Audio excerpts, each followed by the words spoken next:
Shabbat Shalom. Hoje nós vamos tratar da Parashat Lech Lechá, que compreende Bereshit, Gênesis, capítulo 12, verso 1, até o capítulo 17, verso 27. A Parashat Lech Lechá começa com o chamado de Abrão, e o início diz o seguinte: anda, sai da tua terra e da tua pátria e da casa de teu pai, para a terra que te mostrarei. O Eterno, ele chama Abrão, para ele sair do local onde ele estava, que era Ur, um local com muita idolatria, abandonar todo aquele local, a sua pátria, a sua família, a sua casa, e ir para o local em que o Eterno mostraria a ele. Literalmente, Lech Lechá, que é o nome da Parashá, significa vá a ti mesmo. Lech Lechá literalmente significa andar para si próprio.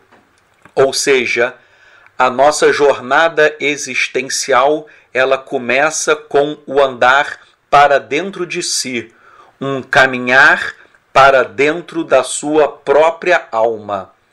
É dentro de nós que encontramos o Eterno, e não no mundo. Na Torá, Lech Lechá tem o sentido de caminhar em direção ao propósito máximo da vida, que é o de servir ao Eterno. Lech Lechá, vá a ti mesmo, denota caminhar em direção à essência da alma e ao propósito máximo pelo qual o ser humano foi criado. E este propósito é de servir ao Eterno. Então, o patriarca Abraão, ele recebe este chamado do Eterno para deixar as suas origens pagãs e emigrar para a terra de Israel. O chamado de Abraão, ele se assemelha ao chamado de muitas pessoas. Eu conheço muitas pessoas que vivem em sistemas idólatras, em sistemas em que pregam heresias, mentiras, em sistemas religiosos falsos, e de repente o Eterno chama esta pessoa para abandonar toda a falsidade e partir para a verdade. Então o Eterno falou com Abraão e fala também conosco, Lech Lechá, ou seja, nós devemos caminhar para dentro de nós mesmos. Nós devemos buscar o Eterno não no mundo, não nas coisas, mas dentro de nossa própria essência. O Eterno pode se comunicar conosco e nos chamar para abandonarmos as falsas religiões, os sistemas idólatras e todo o mundanismo que permeia a sociedade de hoje. Somente para vocês terem uma ideia, atualmente no mundo existem mais de 2.000 religiões fundamentadas na Bíblia. E é interessante que todas estas religiões dizem que pregam a verdade. Ora, já que a verdade é um conceito absoluto, nós devemos buscar o discernimento espiritual para distinguirmos o verdadeiro do falso. E isto é muito importante. Abrão, ele não encontrou o Eterno nos livros ou por meio do estudo, por meio de filosofia, mas ele encontrou o Eterno por meio de uma revelação sobrenatural. O Eterno, ele vai e chama e se revela de forma sobrenatural a Abrão. Hoje, eu percebo que as pessoas buscam o Eterno nos seminários, nas yeshivot, nas escolas judaicas, nos livros, por meio do estudo da Torá, mas poucos são aqueles que buscam o Eterno por meio de revelações sobrenaturais. Eu gosto muito de estudar, né? Tenho muitos livros, estudo muito, porém eu sei que o estudo ele não é nada se não estiver acompanhado do discernimento espiritual, se não estiver acompanhado das revelações do Eterno. Repito, Abraão, ele não encontrou o eterno nos livros, ele não encontrou o eterno por meio de seminários, de yeshivot, ele encontrou o eterno por meio de uma revelação sobrenatural. Todos os profetas do nosso povo também eram homens que viviam o sobrenatural do eterno. E se nós chegarmos os Netzarim, os Nazarenos, os primeiros discípulos de Yeshua, todos eles também tinham uma vida de comunhão com Elohim, manifestando sinais, prodígios e maravilhas, porque Yeshua HaMashiach, ele deu autoridade aos seus discípulos para curar enfermos e expulsar shedim, expulsar demônios em seu nome. E nós lemos em Masei Shelechim, em Atos dos Emissários, Atos dos Apóstolos, que os discípulos de Yeshua, eles faziam muitos milagres. Nós vemos muitas curas de enfermos, nós vemos expulsão de shedim, de demônios, nós verificamos visões, profecias. E hoje, infelizmente, nós temos um judaísmo frio. O judaísmo tradicional é um judaísmo muito cético, é um judaísmo que se preocupa muito com a parte técnica, mas está vazio espiritualmente.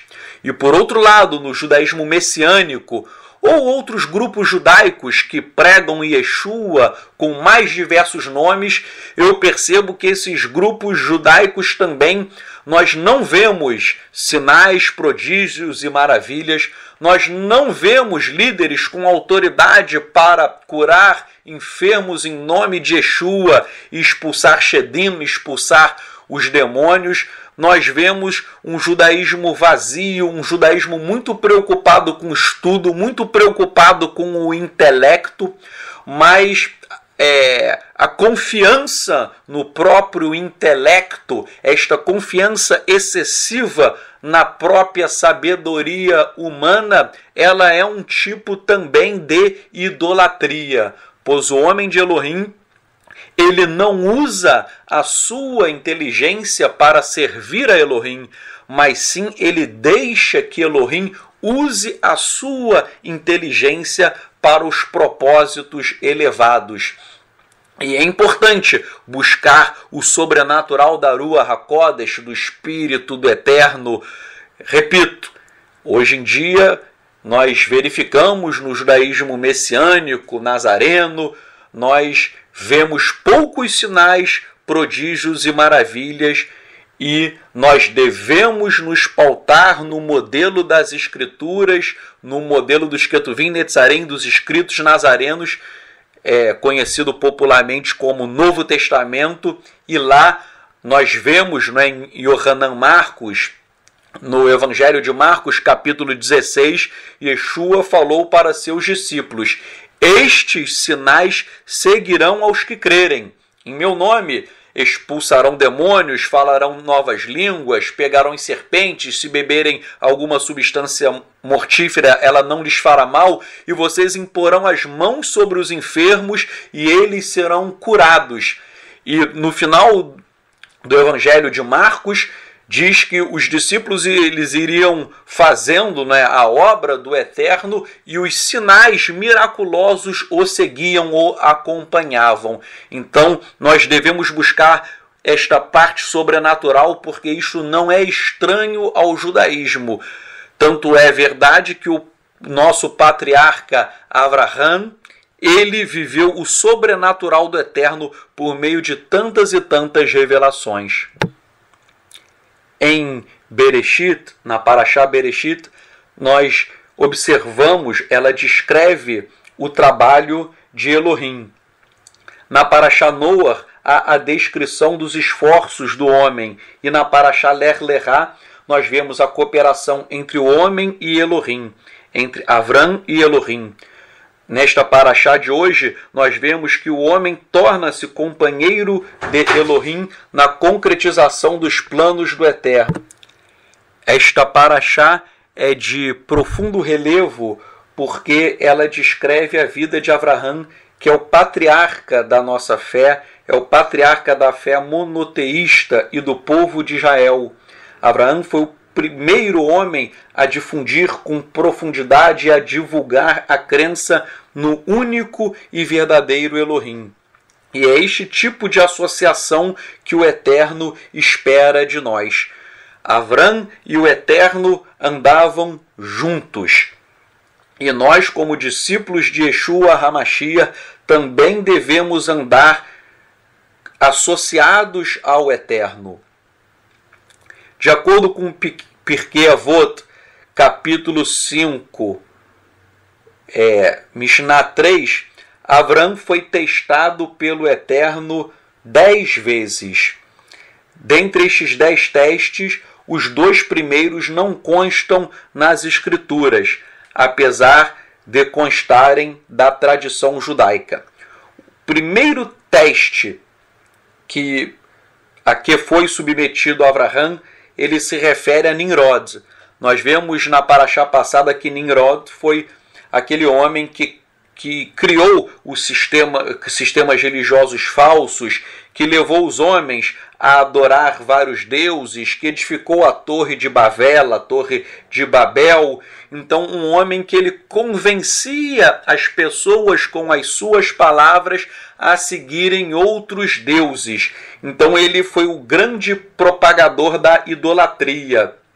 E Abraão, ele se recusou a viver uma existência idólatra, ele se recusou a prostrar-se diante dos deuses de Nimrod, e por isso que Nimrod ele tentou matar Abraão por causa da crença de Abraão no único e verdadeiro Elohim. E por conta disso, Nimrod ele perseguiu Abraão, que teve que se esconder durante essa perseguição por aproximadamente 13 anos. Então, o primeiro grande teste, de acordo com a tradição judaica, a que o Eterno se submeteu a Abraão, foi este teste de não se curvar à idolatria de Nimrod. Nimrod perseguiu Abraão.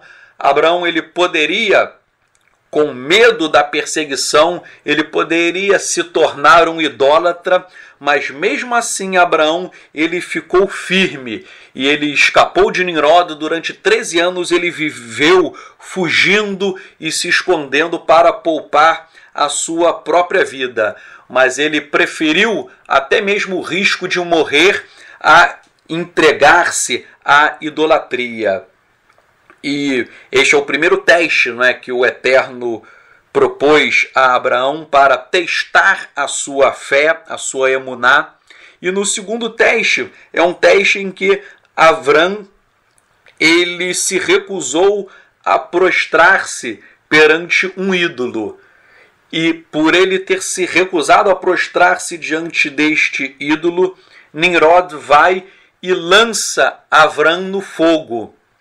E de uma forma sobrenatural, por meio de um milagre, as chamas do fogo não atingem, elas não consomem Avram. Então, ele, por meio da fé dele, ele escapa desse fogo de uma forma miraculosa, sobrenatural, e ele não se curva ao ídolo. Este é o segundo teste a que se submeteu Abraão. O terceiro teste de Avram, ele está no início desta paraxá, quando o Eterno manda Avram a deixar a sua casa, né? Ler lerá, vá a ti mesmo, ou saia daí, vá embora.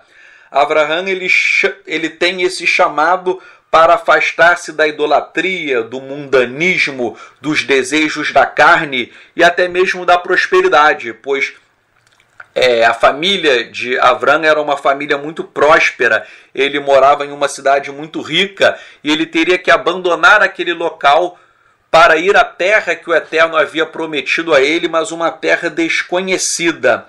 Então Avram ele teve que renunciar tudo, inclusive toda a riqueza, ele teve que efetuar este ato de renúncia para servir ao Eterno. E nós percebemos que a renúncia às coisas deste mundo faz parte da essência da nossa fé. Tal como Avram, ele teve que renunciar, teve que abandonar muitas coisas para servir ao Eterno, Yeshua HaMashiach nos chama também para renunciarmos. Em Matityahu, Mateus 16, versos 24 a 26, consta: Então Yeshua disse aos seus Talmidim: Se alguém quiser acompanhar-me, negue-se a si mesmo, tome a sua estaca de execução e siga-me. Pois quem quiser salvar a sua vida, a perderá. Mas quem perder a sua vida por minha causa, a encontrará. Pois que adiantará o homem ganhar o mundo inteiro e perder a sua própria alma? Ou o que o homem poderá dar em troca de sua alma? Este texto de Yeshua é um texto que eu gosto muito, porque a mensagem de Yeshua, a mensagem de Teshuvá, é uma mensagem de renúncia, é uma mensagem que nos chama ao arrependimento, nos chama para negarmos o nosso ego, para negarmos o nosso eu e para levarmos a nossa Yetzirará, a nossa inclinação para o mal, para o madeiro, para nós executarmos, para nós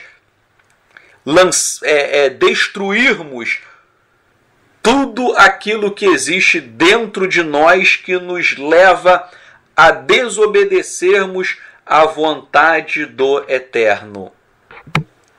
E aí vem uma pergunta: será que nós estamos renunciando o suficiente?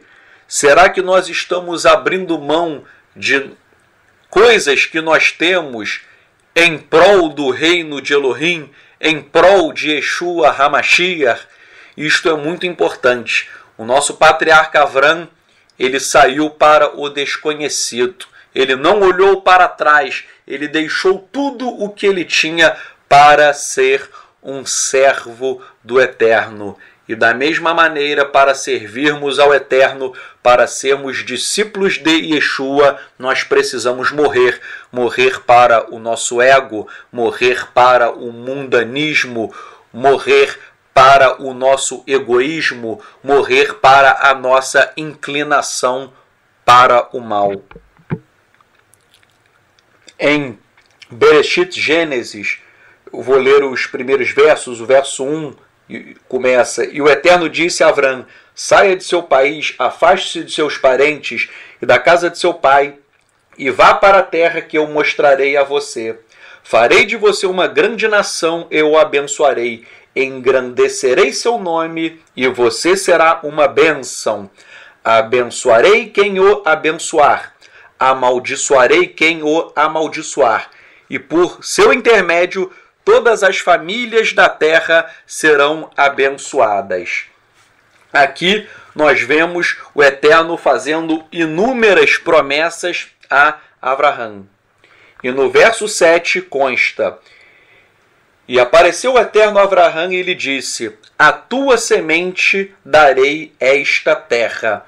O Eterno faz uma promessa de dar aquela terra à semente de Avram. E em Gálatas 3,16, Shaul, Paulo, explica que esta semente, que o descendente de Avram, é o Mashiach e Yeshua. De fato, o Mashiach voltará para restabelecer o reino de Elohim na terra, que é o reino de Israel, sob o governo de Yeshua HaMashiach. Bem, vamos passar agora para o quarto teste a que foi submetido Abraão.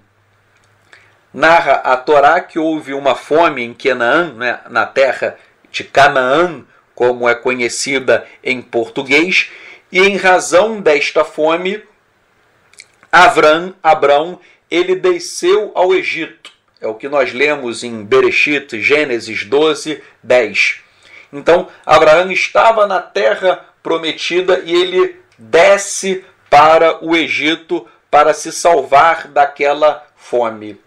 Ora, segundo explicações do Rebbe de Lubavitch, houve uma queda espiritual de Abraão ao descer de Israel para o Egito. Segundo o pensamento racídico, a descida de Abraão ao Egito foi um precursor do exílio egípcio. Por quê? Porque o patriarca ele saiu do local determinado pelo Eterno. Ou seja, o Rebbe de Lubavitch ele explica o seguinte: Abraão estava na terra prometida e lá ele deveria permanecer. Ainda que a fome estivesse abatendo o local, ele deveria permanecer no lugar que o Eterno havia determinado. Só que ele sai daquele local e vai para o Egito. A Torá diz que ele desce ao Egito. Essa descida ao Egito não é apenas uma descida física, mas é uma descida também no campo espiritual, porque Abraão, naquele momento em que ele vai ao Egito, ele está saindo do local que o Eterno determinou. Ele está saindo da posição em que o Eterno o colocou. E isto traz uma lição muito importante para as nossas vidas, porque nós devemos ter a sensibilidade espiritual para sabermos em qual posição o Eterno está nos colocando e também para onde o Eterno está nos levando. Será que a nossa vida está de acordo com a vontade do Eterno? Será que nós estamos seguindo o destino que o Eterno preparou para nós?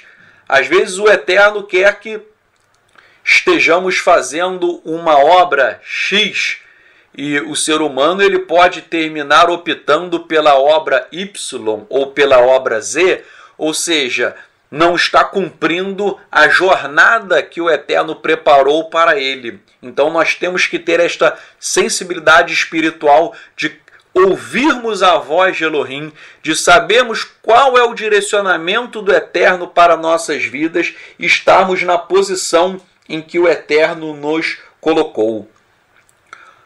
No caso de Abraão, mesmo o patriarca saindo da terra de Israel para o Egito, ele não murmurou e neste aspecto ele passou no teste.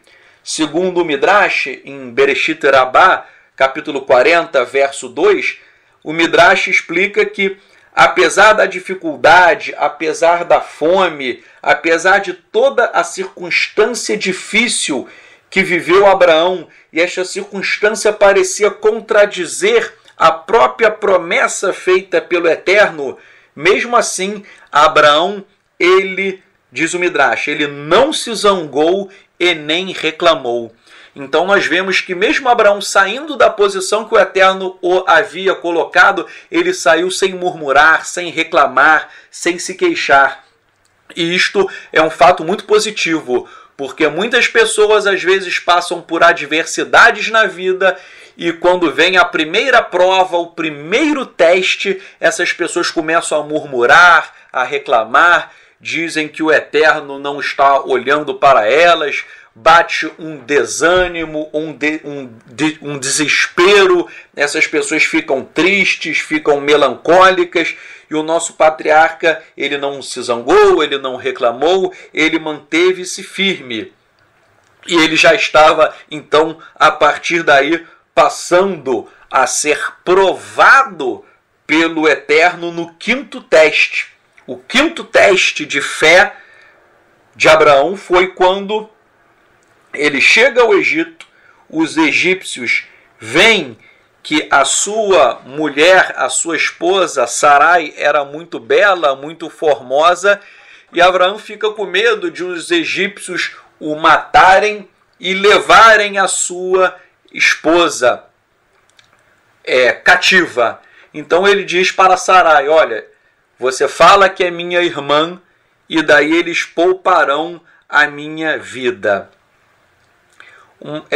Um aspecto que vale destacar é que em Bereshit, Gênesis 12:11, fala que Abraão ele elogiou a beleza da sua mulher, de Sarai, ele elogiou a beleza de sua esposa. E os rabinos explicam que até então Avraham ele não tinha notado a beleza de sua mulher.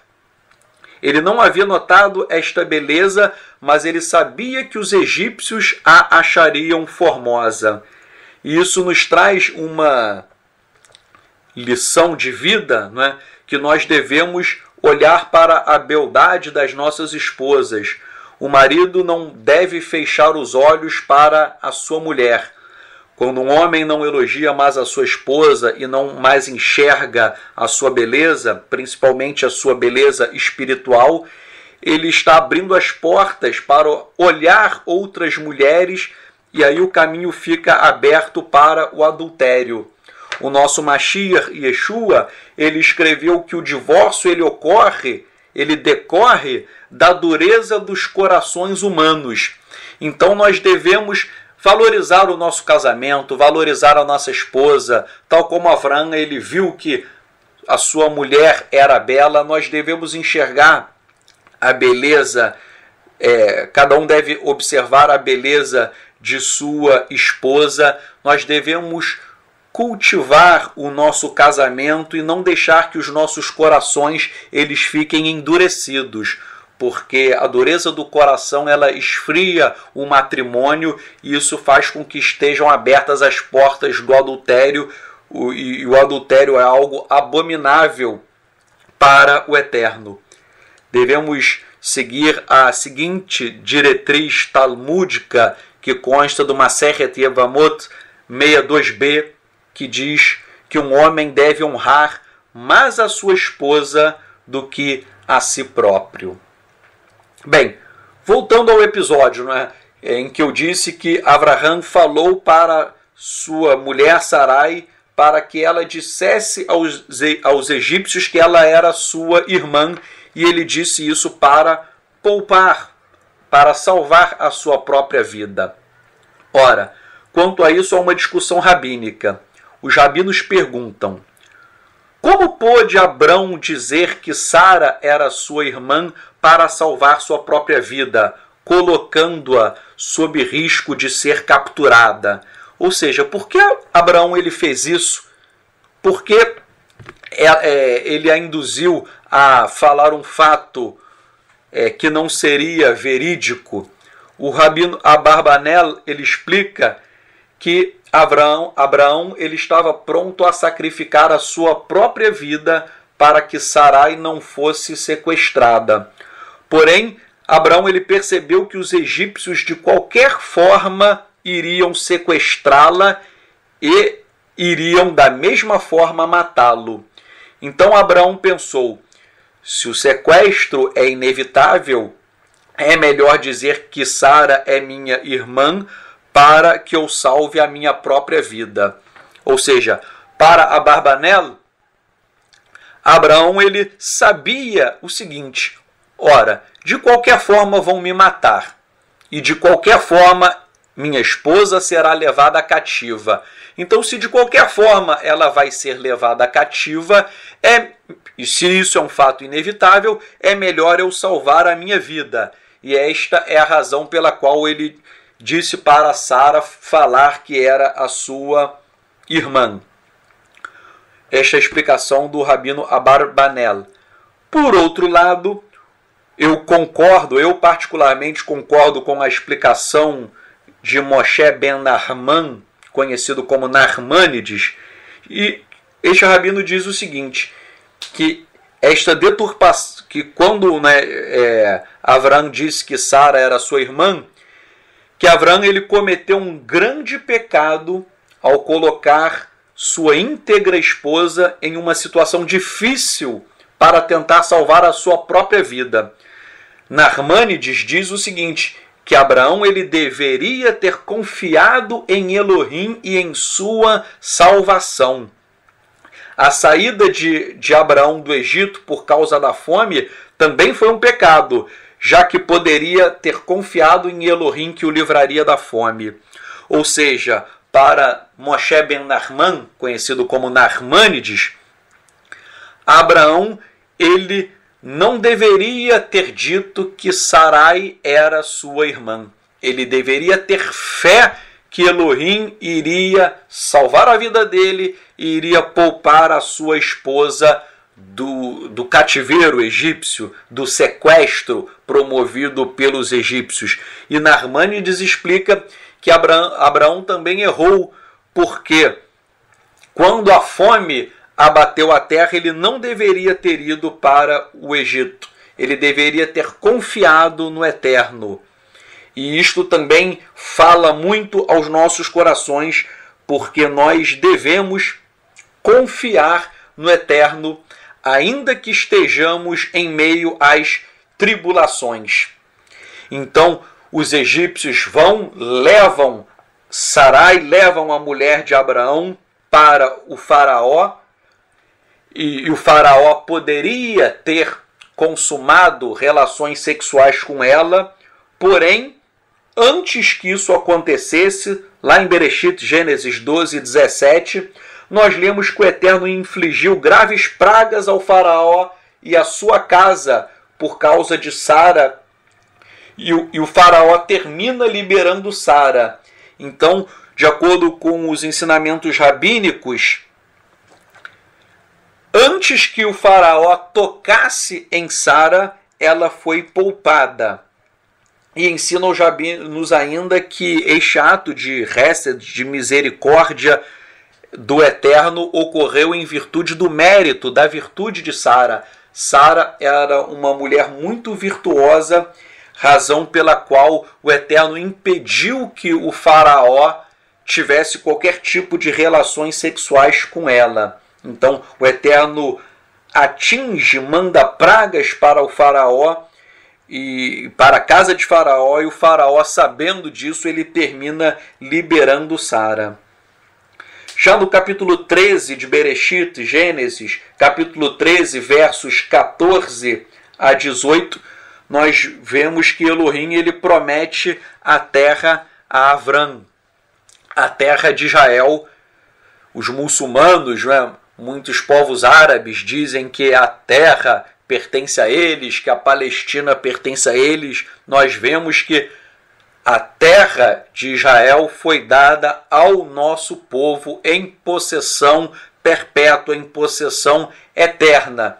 Somente um povo na face da terra é o titular da terra de Israel, e este povo é o povo de Israel. Ele não conquistou esta terra por força humana, mas sim ela é uma dádiva do próprio Eterno, o Criador dos céus e da terra. No capítulo 13 de Gênesis, Bereshit, nós vamos encontrar o 6º teste de Avram. Ora, no capítulo 13, a narrativa que os pastores de Avraham e Lot, eles se desentendem. E explicam os rabinos que Lot ele era um homem mau, e por conta desta maldade, desta impiedade, no verso 9, capítulo 13, verso 9, Avram ele pede: separa-se de mim. Ou seja, Avram ele quis se separar-se de seu sobrinho Lot, porque ele era um homem mau, um homem ímpio. Ensina Rashi que Lot não se importava com Avraham e também não se importava com Elohim. Ou seja, Lot era um homem que não queria nada com Elohim, não queria nada com o Eterno. E por esta razão Lot escolheu viver em Sedom, um lugar, diz o verso 13, cujo povo era pervertido e corrupto com o Elohim ao extremo. Ou seja, Lot ele decidiu viver em uma terra de ímpios porque ele era um homem ímpio, um homem distante do Eterno. Então, o sobrinho de Avram ele vai morar neste local, e depois disso há uma guerra, há uma narrativa de uma guerra de 4 reis contra 5 no capítulo 14, e os rabinos identificam que o rei Amrafel, que é narrado logo no início, esse rei seria o próprio Nimrod. Bem, nesta guerra, os 4 reis vencem os 5 e Lot é levado cativo pelos vencedores. E então surge, né, esse 6º teste de Abraão. Ou seja, Abraão ele terá que resgatar o seu sobrinho com apenas 318 homens. 318 homens é um número bastante pequeno para vencer um exército de 4 reis. Mas mesmo com um reduzido número de homens, 318, mesmo assim Abraão ele deposita a sua fé no Eterno, ele vai, ele luta e ele consegue, não é, com seus homens resgatar o seu sobrinho Lot. Ele resgata não só o seu sobrinho, mas os bens espoliados na guerra e outras pessoas também que tinham sido levadas ao cativeiro. E já que Abraão ele não ambicionava as riquezas do mundo, o nosso patriarca, nesse episódio, ele recusou a levar os espólios de guerra. Ora, em uma guerra, o vencedor ele tem direito aos espólios. Então, Abraão ele poderia querer se tornar mais rico, ele poderia almejar riquezas, mas mesmo assim ele abre mão dos espólios de guerra. Já no capítulo 15, versos 1 a 6, nós vemos que o Eterno ele promete filhos a Abraão. E consta no verso 6 que Abraão creu, Abraão acreditou no Eterno e isto lhe foi creditado como justiça. Repetindo, Abraão creu no Eterno e isto lhe foi creditado como justiça. Este texto ele é de uma relevância ímpar, porque ele é citado por Shaul, por Paulo, em Gálatas 3, verso 6. Paulo ele cita este texto para provar que Abraão ele foi justificado pela fé antes da outorga da Torá e quando ainda era incircunciso.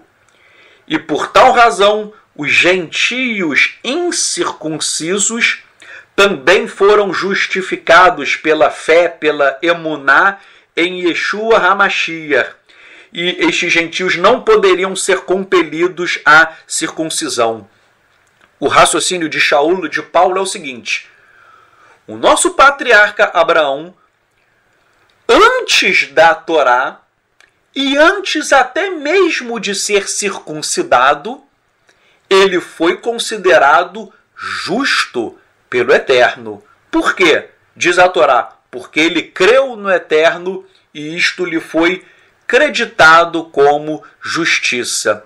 Então Paulo ele diz o seguinte: ora, se o nosso patriarca incircunciso ele foi justificado pela fé, ele foi justificado pela emuná, então, da mesma maneira, os gentios incircuncisos que depositam a sua fé, que depositam a sua emuná em Yeshua HaMashiach, da mesma forma eles obtêm a justificação. E estes gentios incircuncisos, eles não podem ser compelidos à circuncisão. Por quê? Porque pela Torá, Abraão ele foi justificado quando ele ainda era incircunciso. Este tema eu vou voltar mais à frente, no final da Parashá.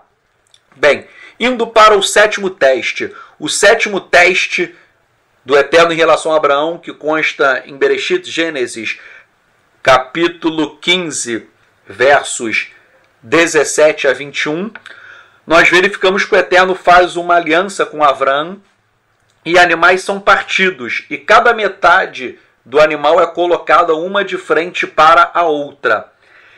E Abraão ele cai no sono e uma fornalha fumegante e uma tocha flamejante elas passam entre as metades dos animais. Ora, de acordo com os contratos, né, o direito contratual antigo, era muito comum que as duas partes em um contrato elas sacrificavam animais e colocavam as metades dos animais, uma metade de um lado, uma metade do outro lado, e ambas as partes do contrato elas passavam pelas metades dos animais, e esse ato simbolizava o seguinte: tal como o sangue do animal ele foi derramado, se algum contratante descumprisse a sua parte, o seu próprio sangue seria requerido. Bem, isto é um modelo contratual da antiguidade. Então, valendo-se deste modelo do direito contratual, o Eterno ele faz esta aliança com Avram, e da mesma forma os animais são sacrificados, são partidos ao meio, e uma metade é colocada de frente para a outra. E tanto o Eterno quanto Avram deveriam passar pelas metades. Porém, a Torá narra que um sono abateu Avram e ele dormiu. Avram dormiu e somente quem passou pelas metades foram uma tocha fumegante somente quem passou pela metade dos animais foram uma fornalha fumegante e uma tocha flamejante. Ou seja, essa fornalha e essa tocha, elas são emanações do Eterno. Ou seja, somente o Eterno passou pelas partes dos animais e não Avram.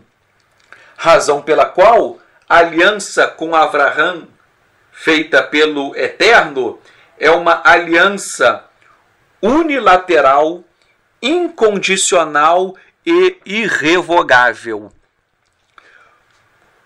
Repetindo, no direito contratual, para um contrato ser bilateral, ambas as partes deveriam passar pelas metade, por cada metade dos animais. Porém, no episódio que nós lemos na Torá, um sono cai sobre Avram e só o Eterno passa. Então, somente o Eterno ficou vinculado àquele contrato, àquela promessa. Razão pela qual o contrato, o pacto, a aliança do Eterno com Avram é uma aliança unilateral, incondicional e irrevogável. Isto faz cair por terra a teologia cristã da substituição. Os cristãos dizem que a igreja substituiu Israel. Dizem os cristãos que Israel foi riscado dos planos do Eterno. Diz a teologia cristã que o Eterno não tem mais nenhum tipo de aliança com Israel. Porque dizem os teólogos cristãos que o Eterno revogou todas as promessas feitas ao nosso povo. Mas esta teologia da substituição, esta teologia cristã, ela é falsa, ela é enganosa.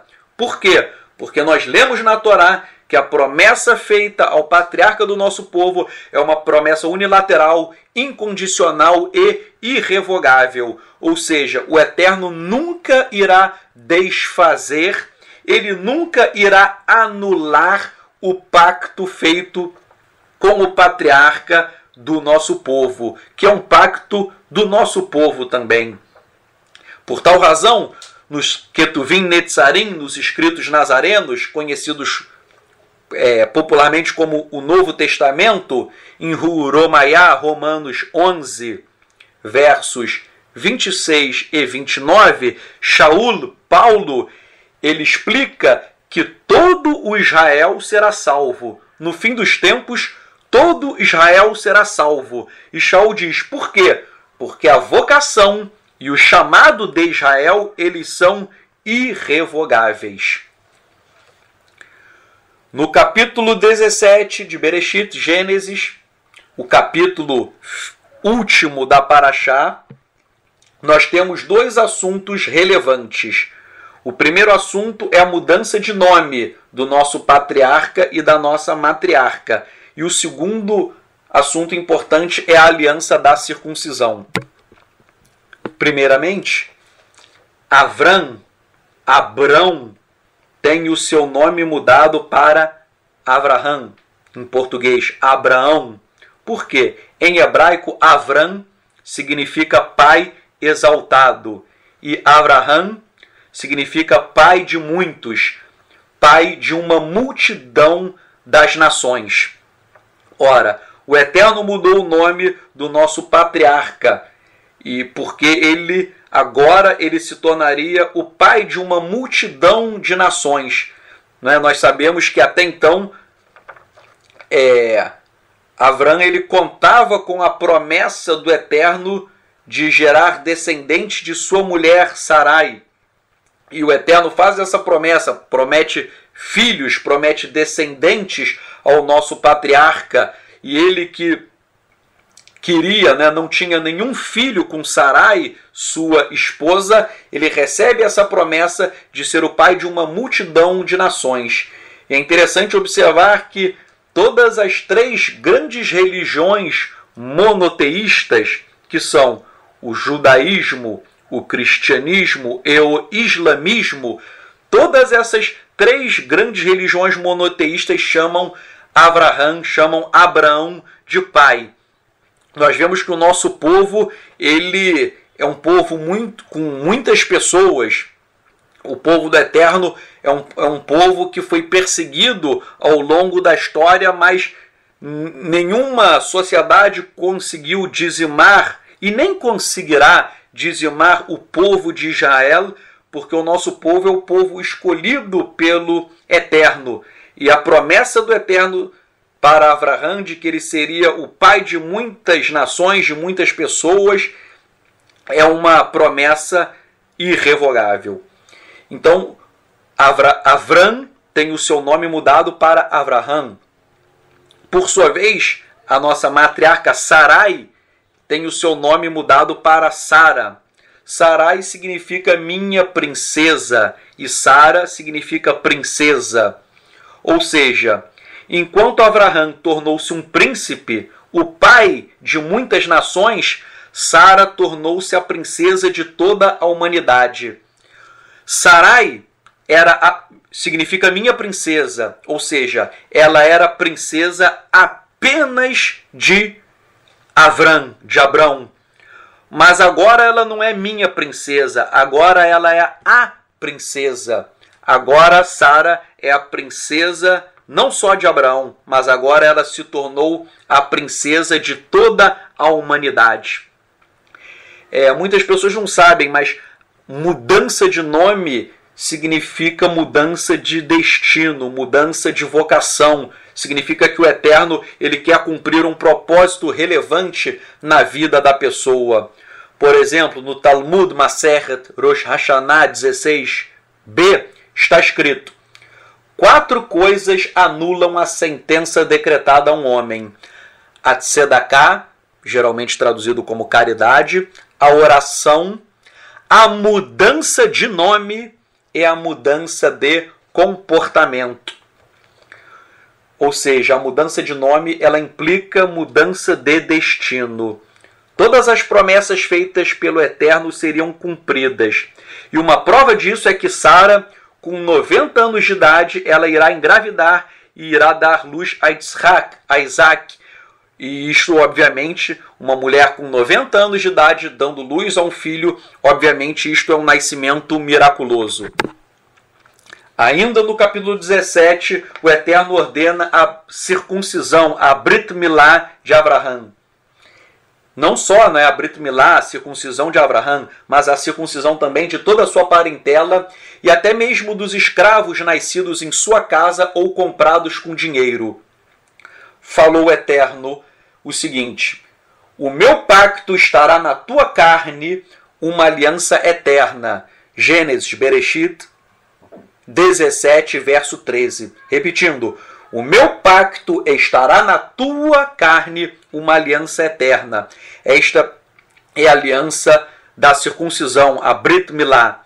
E no verso 14, prossegue a Torá dizendo: todo homem incircunciso cujo prepúcio não tenha sido circuncidado será eliminado do seu povo, pois descumpriu a aliança.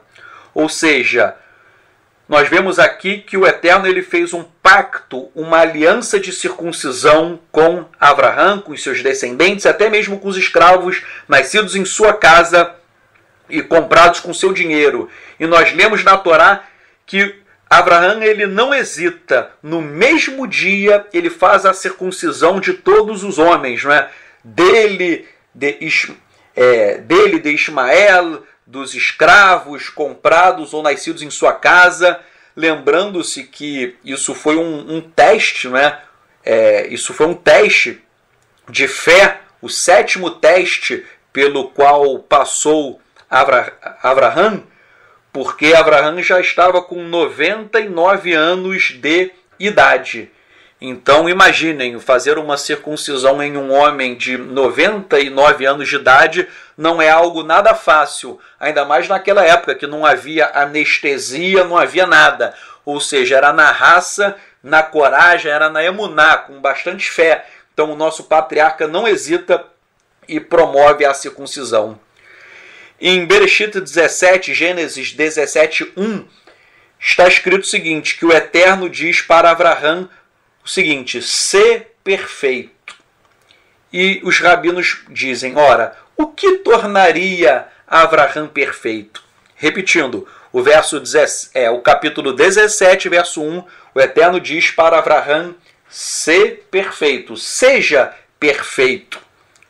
E o que faria com que Abraão se tornasse perfeito? O que fez com que Abraão se tornasse um homem perfeito? Isto é uma discussão rabínica. Eu vou apresentar alguns argumentos à luz do judaísmo tradicional e depois eu vou colocar o meu entendimento sobre o assunto. Então eu vou falar algumas coisas do judaísmo tradicional e gostaria de deixar claro que não necessariamente, repito, não necessariamente eu concordo com tudo o que eu vou explicar. Então eu vou explicar a opinião dos rabinos e depois colocar a minha própria visão sobre o tema. Então, a pergunta rabínica é, o que fez com que Abraão se tornasse perfeito?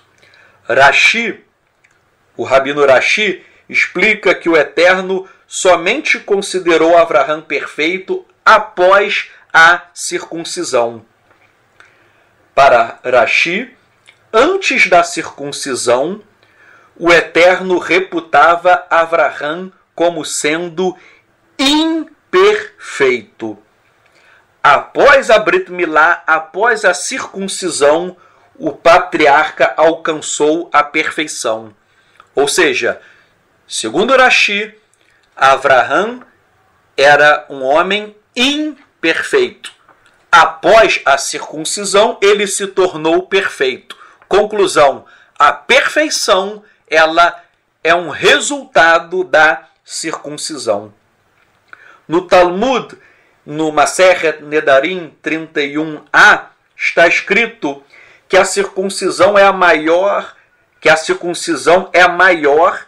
do que todos os outros mandamentos, pois mesmo com todos os mandamentos que Abraão, o nosso pai, cumpriu, mesmo assim ele não foi chamado de perfeito até se circuncidar.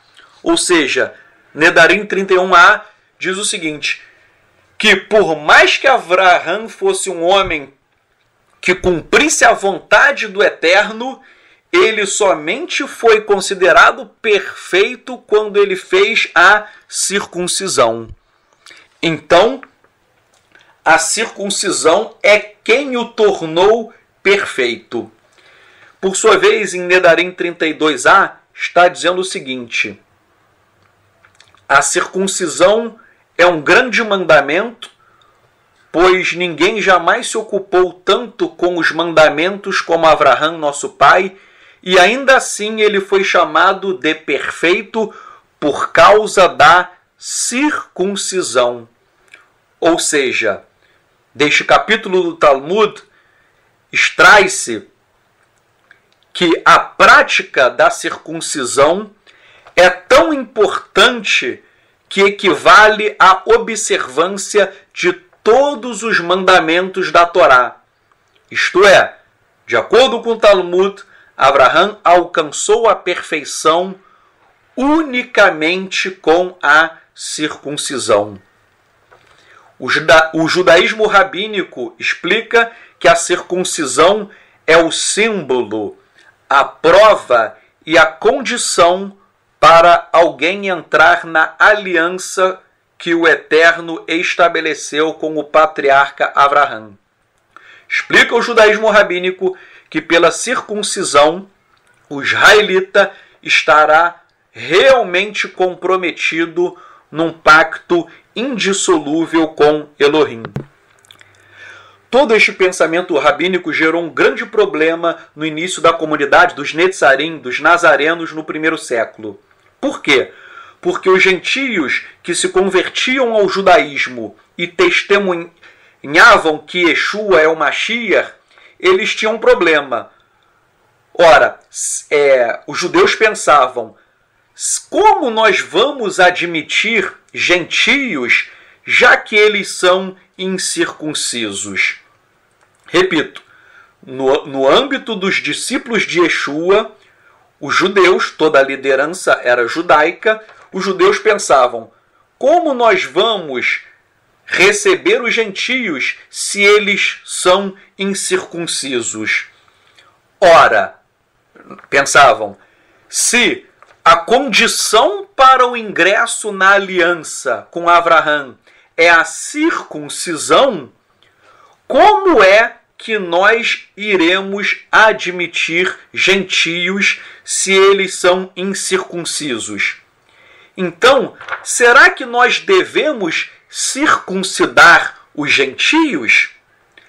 Será que para alguém entrar na Brit Hadashah, na nova aliança com Yeshua, será que para entrar na nova aliança com Yeshua, a circuncisão é um requisito fundamental? Estas dúvidas pairaram na mente de vários discípulos de Yeshua. Porém, toda essa dúvida ela foi esclarecida por meio de vários fatos. Por exemplo, em Masechet Lerim, em Atos 10, o Eterno dá uma visão a Kefá, a Pedro. Ele dá uma visão de animais impuros de animais impuros, e o Eterno manda que Kefá coma os animais impuros. E Kefá, a Pedro, ele diz: olha, eu nunca comi nada treife, eu nunca comi nada impuro. E o Eterno diz 3 vezes para Kefá não considerar impuro aquilo que Elohim havia purificado. Então Kefá ele não entende essa visão, mas depois ele é chamado na casa de Cornélio, que era um prosélito do judaísmo, e lá estava não só Cornélio, mas os parentes de Cornélio e amigos de Cornélio. Kefá ele fala sobre Yeshua e todos passam a crer. E daí Pedro presencia com seus próprios olhos que todos aqueles gentios incircuncisos, eles receberam a imersão na Ruach HaKodesh, no Espírito do Eterno, no Espírito de Santidade. E após receberem a imersão no Espírito do Eterno, no Espírito de Santidade, Kefá vai e faz a imersão deles nas águas, a Tevilá, ou o batismo nas águas. Então, Atos 10:43 diz o seguinte, que a totalidade do grupo da circuncisão que acompanhava Kefá, Pedro, ficou admirada de que a Ruach HaKodesh, o Espírito Santo, o Espírito de Santidade, foi derramado sobre os gentios. Ou seja, o Eterno derrama do seu próprio Espírito em gentios incircuncisos. E já no capítulo 11, mostra que outros discípulos de Yeshua que pregavam a circuncisão de gentios em Jerusalém, eles começaram a criticar a conversão dos gentios ao judaísmo nazareno. E então Kefá, Pedro, ele explica o que ocorreu lá na casa de Cornélio, e em Atos 11, 18, a assertiva de que, ouvindo estas coisas, os homens que eram a favor da circuncisão, eles pararam de objetar e começaram a louvar a Elohim, dizendo: isto significa que Elohim também concedeu que os gentios façam techuvá e tenham vida. Ou seja, o próprio Eterno, por um ato sobrenatural, ele derrama do seu espírito sobre a carne de gentios incircuncisos. Então, Quefá e os demais discípulos de Yeshua, que eram favoráveis à circuncisão de gentios, eles percebem que o Eterno dá o seu espírito até mesmo para os incircuncisos. Logo, a circuncisão, ela não é um requisito para a salvação e também ela não é um requisito para que alguém seja admitido como discípulo de Yeshua. Alguém pode se tornar discípulo de Yeshua sem a circuncisão. O ser humano pode se tornar discípulo de Yeshua sem a circuncisão. Repito, para que isto fique bem claro. Já em Masei Shelrim, Atos 15, verso 2, nós lemos também que havia um grupo, o grupo da circuncisão, e este grupo achava que somente os circuncidados poderiam ser salvos. Ou seja, esse grupo pensava que a salvação, que para a salvação não bastava a emuná, a fé em Yeshua. Para o homem ser salvo, ele precisava da emuná, da fé em Yeshua, mas ele também precisava passar pela circuncisão. Mas lendo todo o capítulo de Atos 15, nós vemos que os emissários, eles decidem em uníssono que os gentios, eles poderiam ser admitidos na comunidade dos Netzarim, dos nazarenos, ainda que eles fossem incircuncisos. Em Galutiá, em Gálatas, Shaul, Paulo, ele reforça este entendimento no sentido de que o gentio, ele não é salvo pela circuncisão, e sim pela emuná, pela fé em Yeshua HaMashiach. Eu vou citar alguns textos de Shaul. Galutiá, Gálatas 5:2. Shaul diz: se vocês realizarem a circuncisão, o Mashiach não lhes servirá de nada. Galutiá, Gálatas 5:3 e 4. Todo homem que permite a realização da circuncisão é obrigado a cumprir toda a Torá. Vocês que tentam ser declarados justos por meio do legalismo estão separados do Mashiach. Vocês caíram da graça de Elohim. Galutiá, Gálatas 5:6. Quando nos unimos com o Mashiach, nem circuncisão e nem incircuncisão importam. O que realmente tem proveito é a emuná, é a fé, que se expressa por meio do amor. Galutiá, Gálatas 6:15.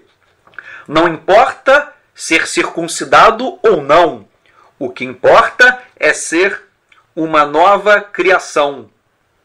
Eu falei, isso é Gálatas 6:15. Por sua vez, lá em Corintaiá Aleph, 1 Coríntios 7, versos 19 a 20, consta o seguinte: ser circuncidado nada significa, e ser incircunciso também não significa nada. O que significa alguma coisa é guardar os mandamentos de Elohim. Cada pessoa deve permanecer na condição em que estava ao ser chamada. Ou seja, Shaul, Paulo, ele escreveu todos esses textos, e tem vários outros, eu citei só alguns, mas existem vários que Paulo, ele deixa claro que o gentio, ele pode ser admitido na comunidade dos Netzarim, dos Nazarenos, ainda que ele seja incircunciso. O gentio pode ser salvo ainda que ele seja incircunciso. O gentio, ele pode receber, como recebeu a Ruach HaKodesh, o Espírito de Santidade, o Espírito do Eterno, ainda que ele seja incircunciso. Conclusão. A circuncisão é um mandamento para o povo de Israel. O gentio que se converte ao judaísmo com Yeshua HaMashiach não pode ser obrigado a passar pela circuncisão. O gentio deve ser admitido normalmente na comunidade israelita dos nazarenos, sem sofrer nenhum tipo de discriminação ou preconceito. É o que consta em Colossenses 13, verso 11. Circuncisos e incircuncisos formam um só corpo, cuja cabeça, o Rosh, é Yeshua HaMashiach.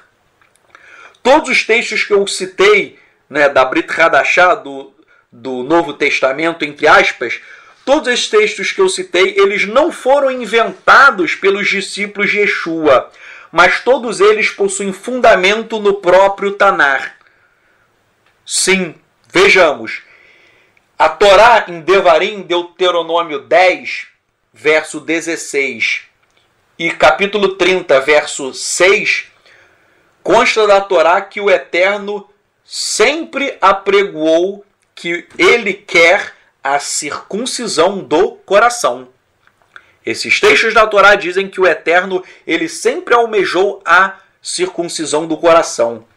Por sua vez, em Irmeiahu, Jeremias 9, versos 24 e 25, diz o seguinte: estão chegando dias, diz o Eterno, em que punirei todos os circuncidados em sua incircuncisão.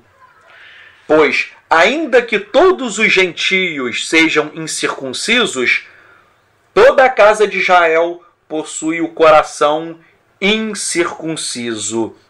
Ou seja, o profeta Irmeiahu, Jeremias, ele está dizendo que o gentio é incircunciso, mas a casa de Israel também é incircuncisa. Então, no fundo, ambos estão no mesmo pé de igualdade perante o Eterno. A casa de Israel descumpre a Torá, logo ela é incircuncisa no coração.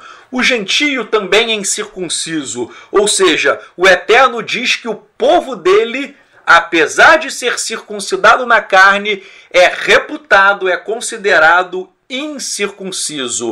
Diz o Eterno que a circuncisão de Israel é como se fosse uma incircuncisão. Por tal razão, Irmeiahu, Jeremias, capítulo 31, versos 30 a 33, nas versões cristãs o capítulo é diferente, a numeração é Jeremias 31, versos 31 a 34, há uma profecia em que o Eterno ele fala que ele fará uma nova aliança com a casa de Israel e com a casa de Yehudá, de Judá. Ele fará uma nova aliança e nesta nova aliança ele irá escrever a Torá no coração. Ou seja, se o Eterno irá escrever a Torá no coração da casa de Judá e na casa de Israel, significa que o Eterno irá fazer a circuncisão no coração. E essa circuncisão no coração, ela ocorrerá, está escrito em Irmeiahu, será por meio de uma Brit Hadashah, de uma nova aliança. E nós sabemos que essa nova aliança foi firmada por meio de Yeshua HaMashiach. Logo, a circuncisão na carne, ela não é um fim em si mesmo. O Eterno ordenou a circuncisão na carne, mas sempre entendeu entendeu que o mais importante é a circuncisão no coração. E para finalizar a Parashá, eu vou responder algumas perguntas práticas acerca da circuncisão. Primeira pergunta: a circuncisão foi abolida? Resposta: não. A circuncisão não foi abolida, pois ela é um mandamento da Torá. Basta ler Bereshit, Gênesis 17. Segunda pergunta: o judeu precisa ser circuncidado? Resposta: sim, pois a circuncisão é um mandamento da Torá, Gênesis capítulo 17. Porém, a circuncisão na carne do judeu, ela somente terá valor caso ele também seja circuncidado no coração, mediante a fé em Yeshua HaMashiach. Outra pergunta: o gentio necessita da circuncisão? Resposta: não, pois o gentio ingressa na aliança com o Eterno por meio da fé, da emuná em Yeshua HaMashiach. Para provar esta minha resposta, basta você ler todos aqueles textos da Brit Hadashah que eu citei para vocês. Outra pergunta: um homem incircunciso, ele pode ser admitido na comunidade israelita dos discípulos de Yeshua? Ou seja, um grupo israelita de discípulos de Yeshua pode admitir o incircunciso?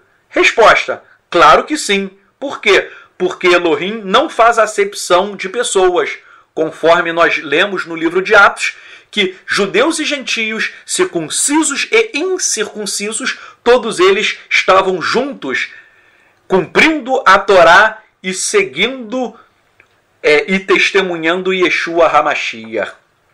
Outra pergunta: o homem incircunciso é inferior ao circunciso? Resposta: não.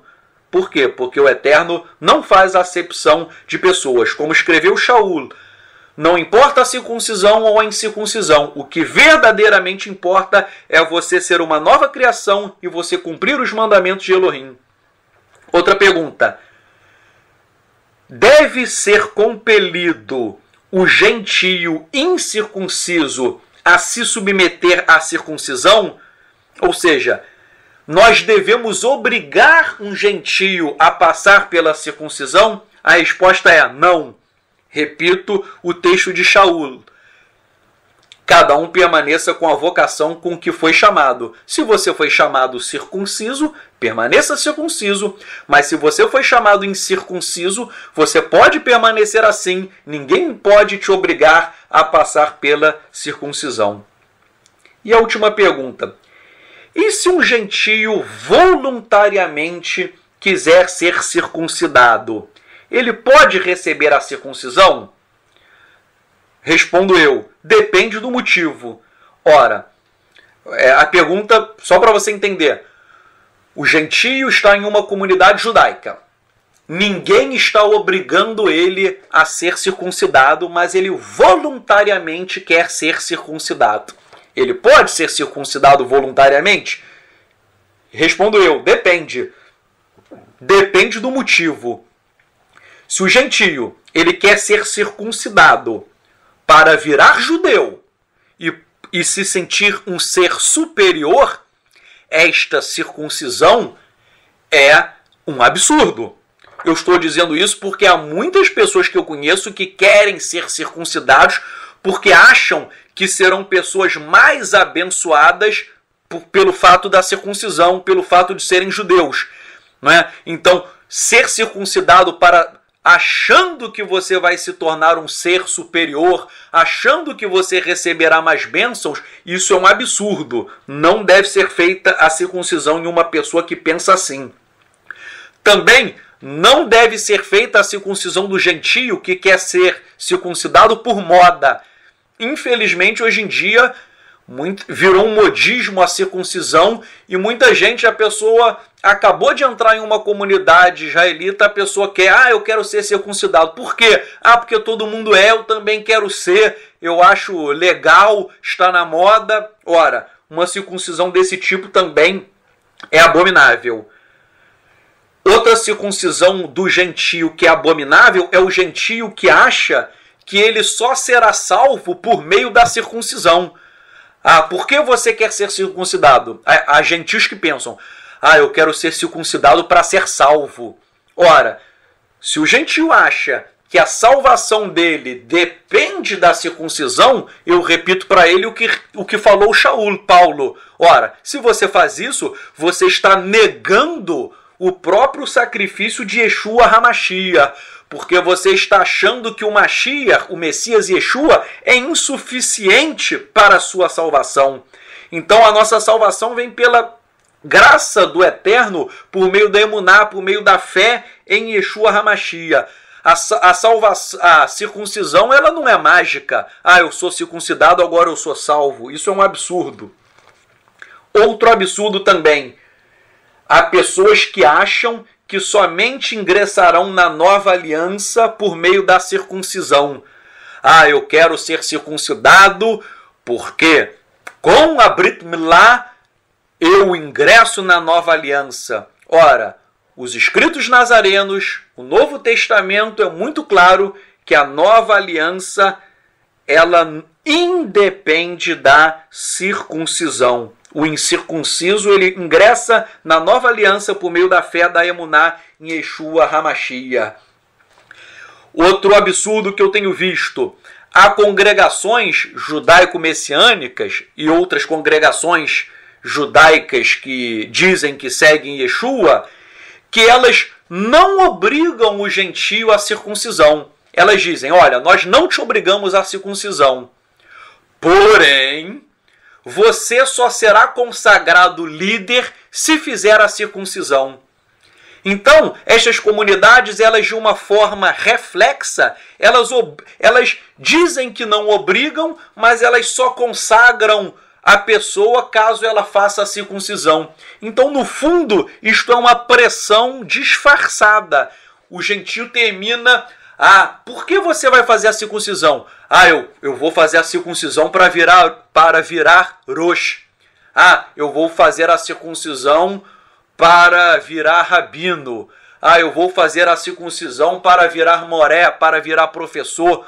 Ou seja, esse tipo de pessoa está fazendo a circuncisão com o motivo errado. Ela está fazendo a circuncisão para obter uma vantagem neste mundo, e isto é abominável aos olhos do Eterno. Outra circuncisão de gentio, que é uma circuncisão abominável aos olhos do Eterno, é o gentio que ele acha que ele vai ter um status melhor perante a comunidade pelo fato dele ser circuncidado. Então isso também é algo errado. Eu citei alguns exemplos, mas existem outros motivos torpes, outros motivos pelos quais não deve ser feita a circuncisão do gentio. Porém, eu gostaria de deixar claro que, em algumas hipóteses, é admissível a circuncisão voluntária de um gentio, caso ele tenha um motivo nobre. Por quê? Ora, a Torá em si, a Torá nunca proibiu a circuncisão de gentios. E o judaísmo antigo, nós temos vários exemplos de gentios que optaram pela circuncisão. Então, se um gentio ele quer passar pela Brit Milá, pela circuncisão, por um motivo nobre, aí sim a circuncisão é admissível. Vou dar um exemplo. O camarada é gentio, está num processo de techuvá, está estudando a Torá, está cumprindo as mitzvot, os mandamentos do Eterno, ele está totalmente integrado e ele, nessa busca, ele descobre que ele é descendente de judeus, ele consegue ter provas concretas que ele é descendente de judeu, provas concretas, porque hoje em dia tem muita gente que fala que é descendente de judeu, mas na verdade não é descendente coisa nenhuma. Há muito gentio que diz, eu sou descendente, mas eu vejo muita mentira nisso. Mas estou partindo da premissa que um gentio que realmente tem provas de sua ascendência judaica, então ele descobre que ele é judeu, ele está integrado na Torá, ele cumpre os mandamentos, e ele diz, olha, já que a Brit Milá é um mandamento para o judeu, eu quero ser circuncidado. Então, por este motivo nobre, né, um motivo de servir o Eterno com todo o seu coração, ele pode passar pela circuncisão. Então, esta é uma hipótese que a circuncisão do gentio ela é admissível. Vamos orar. Eterno, em nome de Yeshua HaMashiach, que toda a Parashá ela esteja gravada dentro do nosso ser. Escreve, ó Pai, a tua Torá em nossos corações mediante a fé em Yeshua HaMashiach. Digo isto, Pai, porque eu mesmo fui circuncidado na carne em minha tenra idade, porém a minha circuncisão na carne, ela só tem valor perante ti, ela só teve valor perante ti quando recebi a circuncisão do meu coração por meio da fé em Yeshua HaMashiach. Eterno, que a tua palavra possa transformar vidas, que judeus circuncidados na carne possam receber a circuncisão do coração e que mais gentios também recebam a circuncisão do coração, que eles sejam um novo ser.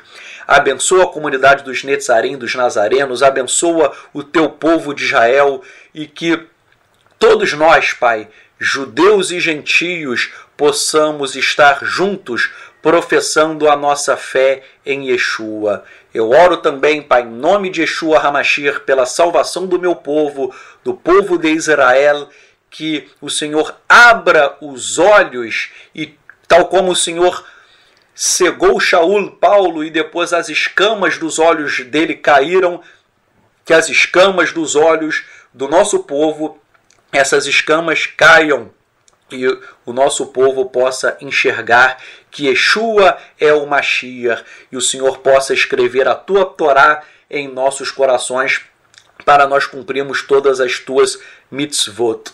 Eterno, ajuda-nos nestes dias que nós possamos ter a emuná, a fé do nosso patriarca Avraham. O Midrash diz que Avraham ele foi um frasco de perfume e cujo perfume foi exalado pelo mundo, e Shaul escreveu que nós devemos exalar o bom perfume do Mashiach Yeshua.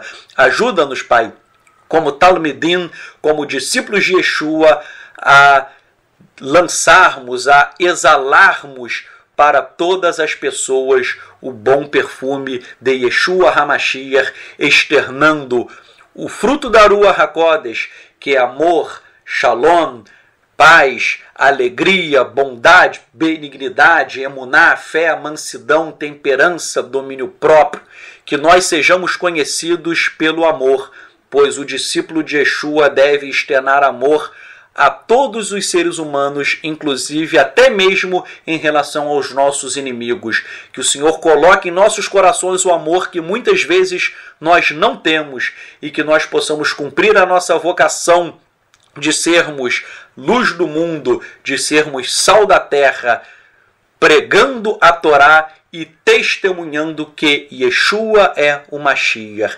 Se conosco, Pai, nesse Shabat, em nome de Yeshua HaMashiach. Amém.